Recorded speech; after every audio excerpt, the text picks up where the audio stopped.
The mahogany-lined conference room of Harrison and Associates felt smaller than I remembered, though nothing had changed since my father's time. The same oil paintings of stern-faced legal pioneers hung on the walls, their golden frames catching the late afternoon sun. The same leather chairs creaked under the weight of expectation. And the same crystal water glasses caught the light, refracting it across faces that hadn't bothered to hide their disdain for me in 15 years.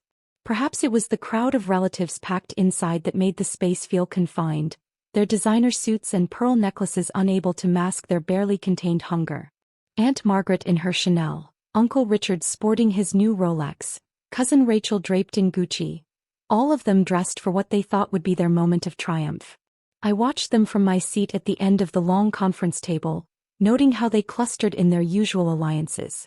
James, my older brother, stood by the window in his $1,000 suit, probably calculating how much of our father's estate he could siphon away before anyone noticed. He'd always been good with numbers, especially when they benefited him. Before we begin, Uncle Richard adjusted his watch with practiced nervousness, his voice carrying that familiar patronizing tone. Shouldn't we wait for proper legal representation for all parties? These matters can be quite complicated. Aunt Margaret's perfectly manicured hand found my shoulder, her red nails digging in slightly as she patted with fabricated concern. Dear, do you need help finding a lawyer? These matters can be so complex, especially for someone with your limited experience. I smoothed my simple black dress, not designer but perfectly tailored, and let the silence stretch. Around the table, cousins whispered behind manicured hands, my siblings exchanged knowing smirks, and Uncle Richard continued his performance of faux concern. Poor dear doesn't even have a lawyer, he whispered to Aunt Margaret loud enough for everyone to hear. Always was the family disappointment. Couldn't even manage to keep a proper job. The family lawyer, Mr. Bennet, caught my eye from across the table. He'd served Harrison and Associates for 30 years and unlike the others he knew exactly what was coming. His slight nod was all I needed. I stood up slowly, savoring the moment like a fine wine. Actually, as managing partner of Harrison and Associates, I'll be handling the estate myself. Mr. Bennet's voice cut through the sudden silence. Yes, ma'am. The room froze. Uncle Richard's Rolex caught the light as his hand stopped mid-gesture. Aunt Margaret's pearls clicked against each other as she swallowed hard.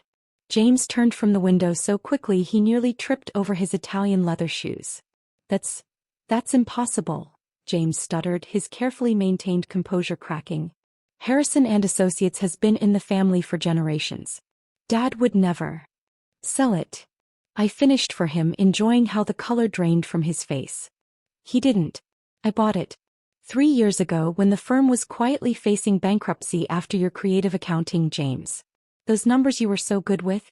I was better. Mr. Bennet opened his briefcase with practiced efficiency, producing documents bound in blue leather. Ms. Harrison acquired controlling interest through a series of private holdings. The transition was completed last quarter. All perfectly legal, I assure you. But you're not even a lawyer. Cousin Rachel protested, her voice rising an octave, her designer bracelet jangling as she gestured wildly. You're nothing. You disappeared after college, never amounted to anything. Harvard Law, class of 2018. Top of my class. I smiled, reaching for one of the crystal water glasses. Though you might have missed that during the family gatherings you stopped inviting me to. It's amazing how much one can accomplish when nobody's watching. Dad knew about this? James demanded, stalking toward the table. This is impossible. He would have told us. Who do you think suggested the sale? I turned to Mr. Bennet. Shall we proceed with the reading? I believe we have some interesting discoveries ahead, particularly regarding the family trust accounts. The silence that followed was worth every late night of law school, every ignored invitation, every whispered insult at family functions. Worth every moment spent building my plan while they built their assumptions. Before we begin, I added, watching their faces with the satisfaction of a chess master revealing checkmate, perhaps we should discuss the audit findings of the family trust? The one you've all been drawing from so creatively? I believe Uncle Richard's recent yacht purchase might need some explaining. Uncle Richard's face went pale. Aunt Margaret's pearls clicked faster against her collarbone. James gripped the back of his chair until his knuckles went white. Sometimes the best revenge isn't served cold. It's served with impeccable legal documentation and a Harvard law degree they never saw coming. These documents can't be real, James sputtered, rifling through the audit papers with trembling hands. His expensive fountain pen clattered to the table, leaving an ink stain on his French cuff. This is some kind of trick. I pulled up the conference room's hidden projection screen with a quiet hum. The family's financial misdeeds appeared in high-resolution glory, each transaction meticulously documented. Shall we start with the Cayman Islands accounts, dear brother? Or perhaps Aunt Margaret's creative use of the Children's Education Fund? Aunt Margaret's perfectly composed facade cracked. Those withdrawals were authorized. By whom? I interrupted, clicking to the next slide. Your forged signatures don't quite match Dad's. Expert analysis confirms that. Page 47 of the report if you're interested. Uncle Richard stood abruptly, his chair scraping against the hardwood floor. Now see here, young lady. That's managing partner Harrison to you, Uncle. I pulled up another document. Speaking of which, how's that yacht? The one purchased with embezzled client funds? He's the day. Clever name. The SEC found it particularly amusing. The color drained from his face as his precious Rolex caught the light. Behind him, Cousin Rachel's designer purse slipped from nerveless fingers. You've been watching us, James accused, realization dawning. All these years. While you thought I was failing, I smiled. I was learning, building evidence, following money trails. It's amazing what people will reveal when they think you're beneath their notice. Mr. Bennet cleared his throat. Perhaps this would be a good time to discuss the terms of surrender? Surrender. Aunt Margaret's pearls clicked frantically. This is preposterous. We'll fight this. I clicked to the next slide. Surveillance photos, bank statements, offshore accounts. 5 years of damning evidence filled the screen. With what money? Your accounts were frozen an hour ago. Those emergency funds you hid? The properties you transferred to shell companies? Now under court supervision. Dad would never allow this, James protested weakly. He built this firm. And watched you nearly destroy it, I countered. Who do you think kept me updated on your schemes? Those late-night meetings you thought were about his health? We were planning this. Together. The door opened. A team of forensic accountants and federal agents filed in silently, taking positions around the room. Dad always said the firm needed a surgeon's touch, I continued, enjoying their growing horror. Someone who could cut out the cancer without killing the patient. Guess which role you played? You can't prove, Uncle Richard began. Actually, Mr. Bennet interrupted, producing more documents. She can. Your father was quite thorough in his documentation. Shall I read from his sworn statement? I watched my family crumble, their designer armor useless against the weight of truth. Cousin Rachel started crying, mascara tracking down her perfectly contoured cheeks. James slumped in his chair, his arrogance finally shattered. There is, of course, an alternative to criminal charges, I offered, sliding folders across the table. Full confession. Complete restitution. And your immediate resignations from all family business interests. You planned this, Aunt Margaret whispered. All of it. The disappearance, the quiet career, the humble act. I learned from the best, I replied. You taught me how to hide in plain sight. How to smile while sharpening the knife. Consider this your final lesson to me. The federal agents stepped forward, badges glinting. Mr. Bennet began distributing plea agreements with practiced efficiency. One last thing, I added, savoring the moment. Those trust funds you emptied? The ones meant for your children's education? I've spent the last 3 years refilling them. Because unlike you, I understand what family really means. The silence that followed was broken only by the sound of defeat, and the quiet satisfaction of justice long delayed but perfectly served. The next morning, the executive floor of Harrison and Associates looked different. Gone were the pretentious modern art pieces Aunt Margaret had insisted on.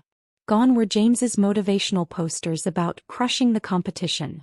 Instead, Father's original decor had returned: law books, family photographs from happier times, and his cherished collection of vintage fountain pens. I sat in his old leather chair, reading his private journal. The one he'd kept hidden in the office safe all these years, documenting every betrayal, Every scheme, every stolen dollar. My family never realized he'd been playing the long game all along. Your father would be proud, Mr. Bennet said, entering with a stack of newspapers.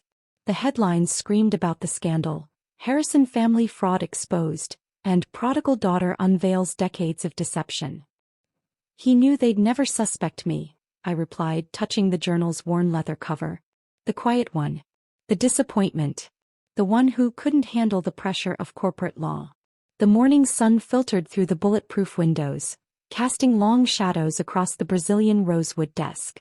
On the security monitors I could see federal agents still combing through the lower floors, boxes of evidence stretching back 20 years.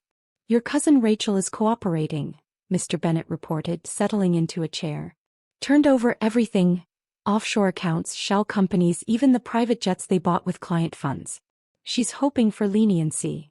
And James, still refusing to sign the confession, claims he can fight it. I smiled, pulling up the secure server on my laptop. Show him this. The screen filled with video footage. James in various high-end restaurants, bragging about his schemes to impress dates. Every word captured by the microcameras in his precious designer watches, gifts from our supposedly senile father. Your father's timing was impeccable, Mr. Bennet mused. Setting this up years ago, positioning you as the hidden piece on the board. A knock interrupted us. My assistant entered with more files. The Singapore accounts have been located, ma'am. And there's someone here to see you. Aunt Margaret stood in the doorway, her Chanel suit wrinkled from a night in federal custody. Her pearls were gone, probably surrendered as evidence. How long? She asked, her voice hoarse. How long were you and Charles planning this? I gestured to the chair across from me. Remember when I had that breakdown after law school? When I supposedly couldn't handle the pressure and disappeared to find myself? She nodded slowly. I was actually in Geneva tracking your hidden accounts. Then Dubai, documenting the property transfers. Tokyo, Hong Kong, Cayman Islands. Everywhere you thought you were safe. But Charles, he was sick. Confused. We all saw. What he wanted you to see, Mr. Bennet interjected. Every confused moment, every forgotten meeting, every signed document, all carefully orchestrated. I opened Father's journal to a marked page. He wrote here, they mistake kindness for weakness, patience for senility. They forget that the most dangerous predator is the one that teaches its prey to feel safe. The intercom buzzed. Ms. Harrison? The FBI's forensic team has found something in the sub-basement archives.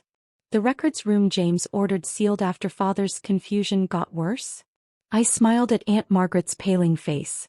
Amazing what people hide when they think no one's watching. You've destroyed us, she whispered. No, Aunt Margaret. You did that yourselves. I'm just finishing what Father started. Cleaning house. Mr. Bennet's phone chimed. The judge has signed the asset freeze orders. It's done. I picked up one of Father's vintage fountain pens, admiring how the light caught its gold nib. Actually, we're just beginning. Would you like to know what's in the safety deposit box Father left me? The one even James doesn't know about. Aunt Margaret's carefully maintained composure finally cracked. There's more. So much more, I replied, opening another file. Father always said the best lessons require complete understanding. Shall we continue your education?